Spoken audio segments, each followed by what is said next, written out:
So what is computer architecture? Computer architecture, we're trying to take an application or something that a human wants to do. So for instance, calculate a spreadsheet, play a video game, play some sort of music. And we want to figure out how to map it down to physics.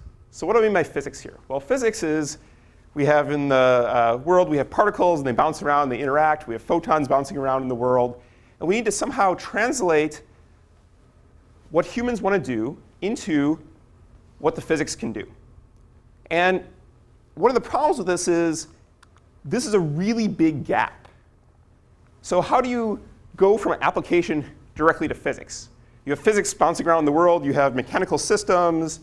And without some level of abstraction, it's very hard to go from the application directly to the physics. Now, in the broadest sense, what computer architecture is trying to do is it's trying to come up with the abstraction and the implementation layers that are needed to be able to bridge this gap. So we're going to put a bunch of different layers in here. And by making smaller abstraction layers and smaller layers, we're going to be able to solve subsets of these problems and not have to change everything here in the middle. Just one, let's say the physics changes or the application changes a little bit, we'll be able to reuse a lot of the work that we've done along the way. And computer architecture is the study of these layers and figuring out how to take the physics and turn it into applications that humans want. Now, I wanted to point out that in the natural world, it's pretty challenging to directly jump from application to physics. But there's a few examples. So one example I wanted to bring up, actually, is the compass. The compass is a nifty little device that directly takes physics and gets pushed up into an application. But there's very few other examples. I think a book is an OK example of this. But otherwise, people build lots of abstraction layers in between here. And one other thing I wanted to point out here is that we're trying to efficiently use manufacturing technologies. So what I mean by that is when physics changes, or we move to smaller transistors, or we move from, let's say, silicon to gallium arsenide, or some other implementation technology, that changes the bottom layer here. But we want to still be able to reuse a lot of the other work that we've done over the years. So let's take a look at the abstractions in modern day computing systems. We start off here with physics. We have fundamental physical laws of how particles interact. And we move up to devices. So what do we mean by devices? We have transistors. And we can build different types of transistors, MOSFETs, BJTs. We can build other types of FETs. And we start to build circuits, bigger circuits out of this. And out of those, we go and build gates. And from gates, we can go to RTL, or register transfer language here, which is sort of our Verilog coding. And then we start to get into where this course is about, which is different types of architecture. So there's microarchitecture, which is how do you go and actually build a specific implementation of a chip. And then above that, we have instruction set architecture, which gives us some portability on top of that. And then we get into operating systems and virtual machines, programming languages, and algorithms. And then finally, we get to the application programmer sitting on top. So in this course, in computer architecture, we're going to be focusing on these three middle layers here: instruction set architecture, or what I will sometimes refer to as big A computer architecture; microarchitecture, or sometimes what people call organization of computing systems; and register transfer language. And we'll also overlap a little bit into the abstraction layers above and below here. So we'll talk a little bit about some operating system concerns and virtual machine concerns. And we'll talk a little bit about how the technology in the gates influences the computing system. So one important point here about computer architecture is it's constantly changing because different constraints and different applications are changing. So people have new applications they come up with. They come up with ways, people come up with different applications. I now want to have a smartphone. Well, that didn't exist 20 years ago. And this pushes down different requirements And these different requirements actually suggest how to change the architecture. If you, for instance, want to do a lot of video processing, that actually can influence your computer architecture, so you add specialized instructions to do video processing. Likewise, technology constraints push up.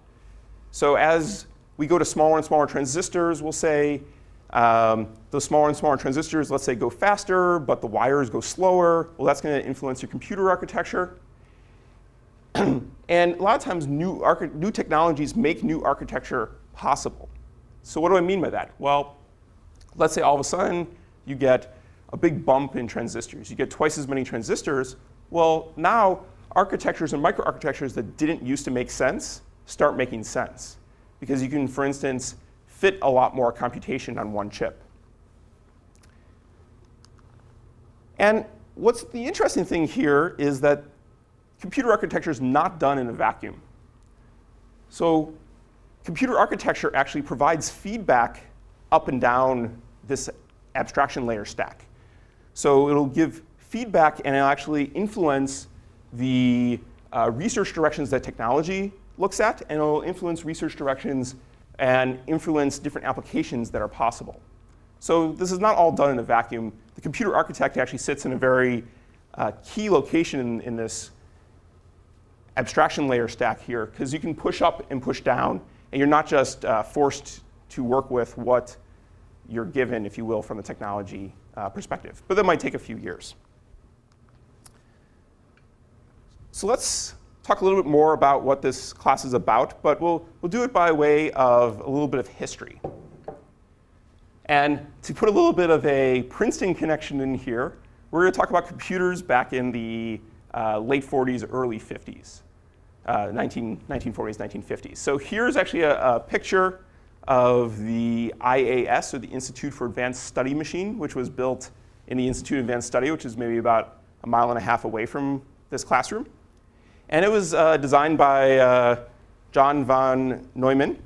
And to give a little bit of insight here, it was first booted in Princeton in 1952. It was actually started in the late 40s and took them a couple years to get working. And one of the interesting things here is that this machine is actually built out of vacuum tubes. So everyone thinks about transistors today. Well, before we had transistors, we had little glass tubes that actually looked like light bulbs. And inside of those, they were switches that could be switched. So a very similar idea to what a transistor can do. But instead, you had an evacuated glass tube, and you had a little transmitter. It was a cathode ray tube. And then you had a gate that could open and close inside of this. So people were building computers long before transistors, and people were thinking about computer architecture long before transistors. And people were even thinking about computer architecture and these sorts of technologies even before vacuum tubes. So there was electromechanical systems. A good example of this actually was originally in phone systems. They had these cool electromechanical switches. So when you take your old rotary phone and you sort of turn it, and then it goes tick, tick, tick, tick, tick, tick, tick, tick. What it's actually doing is it's sending pulses, which are turning a little mechanical arm inside of a relay system. And people built computers out of those electromechanical relays. So you can have switches that change switches, similar sorts of ideas to transistors. And even before that, people had looked at building mechanical systems. So there was mechanical adding machines, for instance. And nowadays, we, of course, have transistors. So that was computing then, in the 50s. And if we fast forward to today, we have computers look very different. In this figure here, this thing was the size of a room. Pretty big room. To give you scale, sort of a person is maybe yay tall in this figure. This thing fits in a sort of normal-sized room, but still sort of room-sized. But today, we have lots of different applications, and computing looks very different. So we have computing, let's say, in small systems. We have little sensor networks and little sensor nodes distributed. We have fancy cameras. We have smartphones. We have mobile audio players and iPods. We have laptops, like my laptop here. We have self-driving cars. We have big servers. We have Xboxes, and there's a lot of variety now in what computing systems look like. So the influence of this technology in computer architecture has been very, very broad. And we even go on to seeing things like routers, flying unmanned autonomous vehicles. We have GPSs, which are little computers that can basically fit on your wrist these days and tell you exactly where you are. E-books, tablets, set-top boxes, and the list goes on and on and on. And what I wanted to get across here is that computer architecture has a very rich history, and this history is continuing and it's very relevant today. So we're not studying something which no one cares about anymore. People are sitting there sort of ready to get the next generation computer architecture. People, and it used to be, you want your faster desktop computer, and that may not be as important today, but what is important is people want their faster smartphone, they want to enable voice recognition on the go, they want to be able to, in scientific applications, they want to be able to model some health system that's really complex that you weren't able to do before. So it continues on and on, and it is very relevant today, and it has a very rich history. In this course, we're going to talk a little bit about the history, but mostly focus on the technology. Sometimes when people teach computer architecture classes, they have much more emphasis on the history. This class, we're going to touch on history a little bit, but more focus on the technology considerations.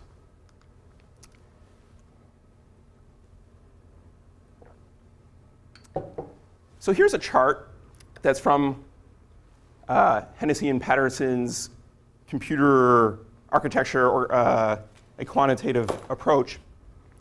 And what this graph's trying to show is something very fundamental to computer architecture. And it's what's been driving our industry. So what we see here is we see different processor designs plotted on a log plot. So this is 10, 100, 1,000. So this is a log plot, and this is performance versus years. So if you look at this plot, you'll see that, well, this roughly looks like a straight line.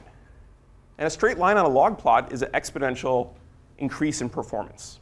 So we've seen computing going up exponentially faster. And this is really fundamental to driving what's been going on in our industry and why computer architecture is so important.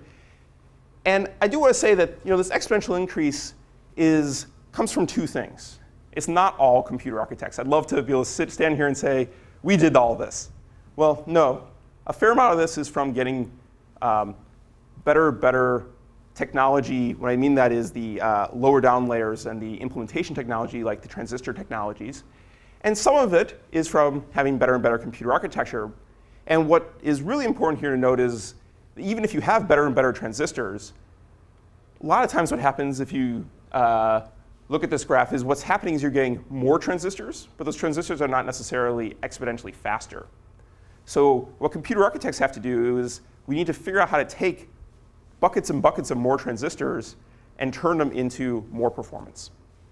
And that's what this is many times called called Moore's Law. If you've heard that term before, what it is we're trying, Gordon Moore said that every 18 months to 2 years, you're going to get twice as many transistors, which you can have for the same amount of dollars. That was what was originally said. People have sort of transformed that now into meaning your computers can get twice as fast every year. That's not what Gordon Moore originally actually said. He said you can get twice as many transistors for a certain amount of dollars. And people have also sometimes taken this to mean that you get twice as many transistors on a chip every year. It's not quite what he said, but close enough approximation. And I don't quite have the graph here, but if you look at computing in general across, this is all across transistor-based technologies. But if you go farther back into the past, you can actually plot other technologies like vacuum tube technologies and relay-based technologies. And it also fits on this graph relatively well. So sort of if you continue down here, you're going to see vacuum tubes show up. And it's sort of still on this exponentially increasing curve. OK, so let's look at, there's two inflection points in this graph that we want to look at. First one's right here. You can see the slope changes a little bit. Well, what happened here? This was the introduction of reduced instruction set computers, or RISC computers. So we got a little bit of a crink up there when people came out with the first RISC. And another thing you notice is this graph keels over a little bit here. And we're going to be talking a lot about this in this course, is what happens, or why did this happen? So what happened here? Well, sequential performance, so this is the performance of a single program, was getting faster exponentially. But then, I don't know, depending on who you ask, I like to use 2005 as the number, but somewhere between 2003 and 2007, sequential processor performance started to really have a problem. But overall performance of your processor still continues to go up today. And what happened is we had a move to multi-core processors, or multiple cores on a single chip. And hopefully, the hope is that this graph will continue on here with multiple cores if we can figure out how to effectively parallelize our programs versus our sequential performance tapering off. Because it'd be very harmful to computer architecture and the computing industry if all of a sudden our computers stopped getting faster. No one would be buying new computer chips.